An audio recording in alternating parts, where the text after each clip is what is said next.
Dernière vidéo consacrée à la collinéarité où on va voir que cette notion a des applications très fortes en ce qui concerne le parallélisme de droite et l'alignement de points. On considère 4 points A, B, C et D distincts dans le plan et on a une première propriété qui nous dit que les droites AB et CD sont parallèles si et seulement si les vecteurs AB et CD sont collinéaires. Alors, cette propriété, elle découle plus ou moins du fait que les vecteurs AB et CD qui sont non nuls, hein, puisque les points sont distincts, donc les vecteurs AB et CD sont collinéaires si et seulement si ils ont même direction, c'est-à-dire si et seulement si les droites AB et CD sont parallèles. Donc cette propriété étant illustrée par ce petit schéma qui est ici. Alors, il y a une deuxième propriété qui dit que 3 points A, B et C sont alignés si et seulement si les vecteurs AB et AC sont collinéaires.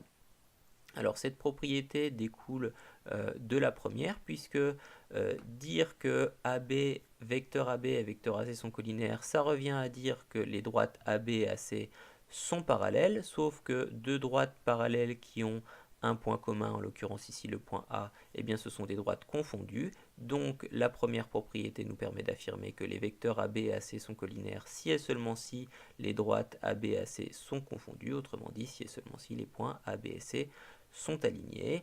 Donc ce qui est illustré par le petit schéma ici. Donc j'ai bien mes vecteurs AB et AC qui sont collinaires. Donc les droites AB et AC sont parallèles, comme elles ont un point commun A, elles sont confondues, les points sont alignés. On conclut cette vidéo par un exemple. Donc on considère 3 points A, B et C distincts dont les coordonnées sont données ici dans un repère du plan. Et donc j'aimerais savoir si ces points sont alignés. Autrement dit, j'aimerais savoir si les vecteurs AB et AC sont collinaires. Je commence donc par calculer les coordonnées des vecteurs AB et AC. Donc ici je les fais directement, hein, mais en devoir il faudrait détailler un petit peu les calculs. Donc mes coordonnées sont ici, et donc je veux savoir si mes vecteurs AB et AC sont collinéaires. Donc j'applique ma formule de caractérisation de la collinéarité, mon petit produit en croix. Alors éventuellement je peux écrire les coordonnées l'une en dessous de l'autre ou en colonne pour que ça soit plus simple, au brouillon. Donc ça me donne quoi? Ça me donne moins 3 fois moins 4 moins moins 6 fois moins 2, c'est-à-dire 12 moins 12, c'est-à-dire 0.